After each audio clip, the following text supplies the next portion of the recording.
One nation one election માટે આજથી 3 દિવસની બેઠક મળી રહી છે। સંસદની જોઈન્ટ પાર્લામેન્ટરી કમિટી ગુજરાતમાં બેઠક કરશે। साथ कराना देश के हित में है, नेशनल इंटरेस्ट में है। और उसके साथ में लॉ कमीशन ऑफ इंडिया, जिसमें सुप्रीम कोर्ट के जज होते हैं चेयरमैन, उन्होंने भी अपनी अलग अलग 3 रिपोर्ट में कहा कि एक साथ चुनाव लोकसभा और विधानसभा का होने चाहिए। नीति आयोग ने भी अपने पेपर में कहा एक साथ चुनाव होने चाहिए। उसके बाद में parliamentary standing committee law and justice की, जिसके चेयरमैन कांग्रेस के मेंबर ऑफ पार्लियामेंट नित्यापन थे, उन्होंने भी कहा कि चुनाव जो है पूरी कमेटी ने पार्लियामेंट की, जिसमें सभी दलों के लोग हैं, उन्होंने भी कहा कि एक साथ चुनाव होने चाहिए। तो इन सारी बातों को देख करके कि वास्तव में देश में अगर हित में चाहिए तो एक साथ चुनाव होना बहुत ज़रूरी है।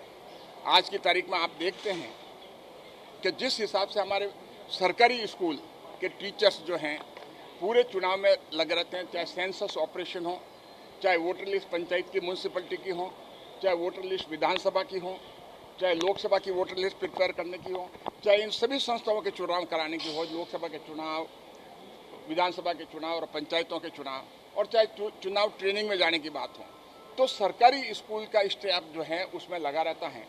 आज पूरे देश में सरकारी स्कूलों के स्टाफ इसमें लगने की वजह से हमारे जो सरकारी स्कूलों में बच्चे पढ़ते हैं, जो खास करके गरीब लोगों के, बिलो पॉवर्टी लाइन के, हमने कई ऑफिसर्स को पूछा, हमारे सामने सरकार के IAS ऑफिसर है, हमने आप बताइए कि आपके किन के बच्चे आपके सरकारी स्कूल में पढ़ते हैं, तो किसी ने हाथ खड़ा नहीं किया।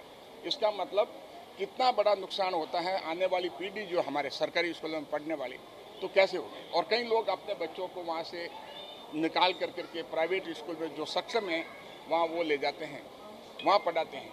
तो प्रधानमंत्री मोदी जी की दूरदृष्टि, उनका सोच कि ये चुनावी रिफॉर्म, ये चुनावी सुधार होना चाहिए, तो उन्होंने रामनाथ जी कोविंद जो हमारे पूर्व राष्ट्रपति जी के तहत उनके एक कमेटी बनाई। माननीय गृह मंत्री अमित शाह जी उससे सदस्य थे और कानून मंत्री भी थे भारत के, और उसके अलावा गुलाम नबी आज़ाद भी, हरीश साल्वे जी, बड़े बड़े लोग, 8 लोग उसके सदस्य थे। उन्होंने 2023 को सरकार को अपनी एक रिपोर्ट दी कि एक साथ चुनाव होने चाहिए लोकसभा विधानसभा के, और उसके 100 दिन के अंदर अंदर पंचायतों के और चाहे म्यूनसिपलिटी के हों, institution of local self government के चुनाव जो हैं 100 डेज के अंदर हो जाने चाहिए, लोकसभा और विधानसभा के चुनाव के बाद। तो इस रिपोर्ट को सरकार ने, कैबिनेट ने स्वीकार किया।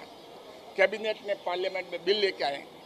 बिल को सरकार ने पार्लियामेंट की जॉइंट कमेटी को, हमारी कमेटी को रेफर किया और कहा कि भाई इसको अपनी रिकमेंडेशन देवे, जो भी सुधार है इस बिल में दे करके देखें।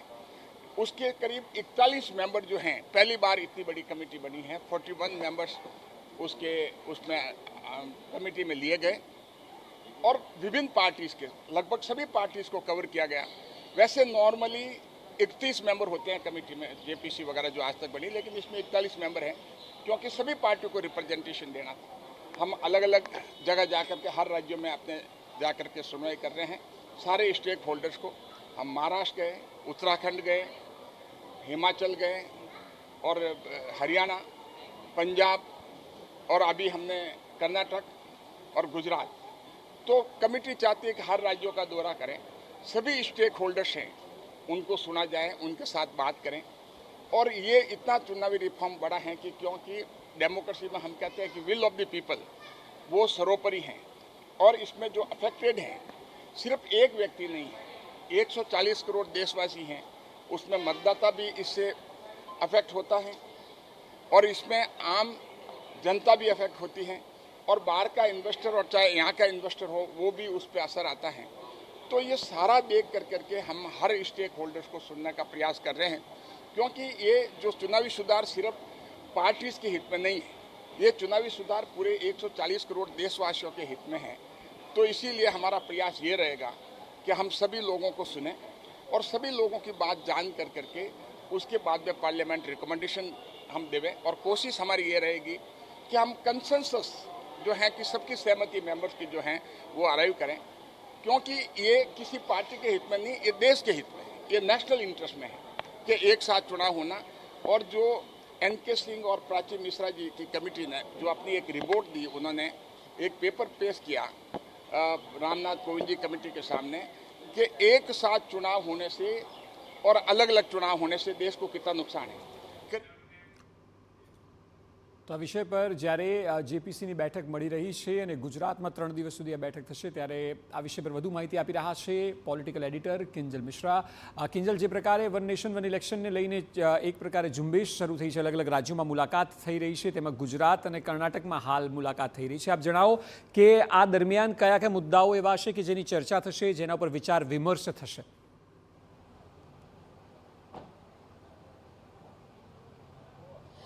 જી અક્ષય, બિલકુલ વન નેશન વન ઇલેક્શનને લઈને કમિટીઓ અલગ અલગ રાજ્યમાં ફરી રહી છે. ગુજરાત એ 7મું રાજ્ય છે કે જ્યાં આ જે કમિટી છે તે આજથી કહી શકાય કે 3 દિવસ માટે આવશે. બિલકુલ આ જે ગિફ્ટ સિટી છે, ગિફ્ટ સિટીમાં જે એકાકી જે બેઠકો છે, 3 દિવસનો બેઠકનો દોર છે તે થવાનો છે.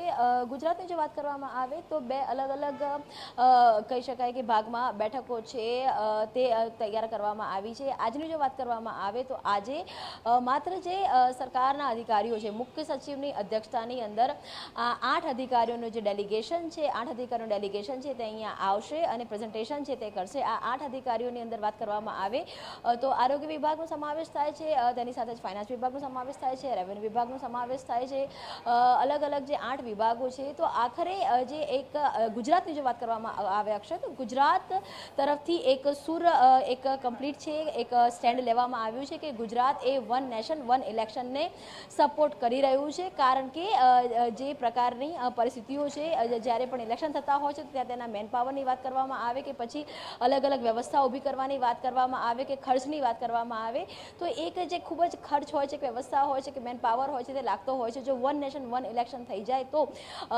જે પ્રકારની પરિસ્થિતિઓ દર 5 વર્ષે કે દર 3 વર્ષ સર્જાતી હોય છે તેમાંથી રાહત મળી શકે. એટલે ગુજરાતનું એ સ્ટેન્ડ ક્લિયર છે અને એ જ માટે એક જે પ્રેઝન્ટેશન છે તે આજે થવાનું છે કે જેની અંદર જે 15 અલગ અલગ મુદ્દાઓ છે, અલગ અલગ વિભાગના, એ ચાહે આરોગ્ય વિભાગની વાત કરવામાં આવે, એ ચાહે શિક્ષણ વિભાગની વાત કરવામાં આવે, ચાહે રેવન્યુ વિભાગની વાત કરવામાં આવે કે ફાઇનાન્સ વિભાગની વાત કરવામાં આવે, ઓલ ઓવર ગુજરાતના જે મહત્વના વિભાગો છે તેમની એક જે 15 મુદ્દાઓનું પ્રેઝન્ટેશન છે તે આજે થશે. આવતીકાલની વાત કરવામાં આવે તો આવતીકાલે મુખ્યપ્રધાનની સાથે આજે કમિટી છે તેની ખાસ બેઠક છે તેનું આયોજન કરવામાં આવ્યું છે.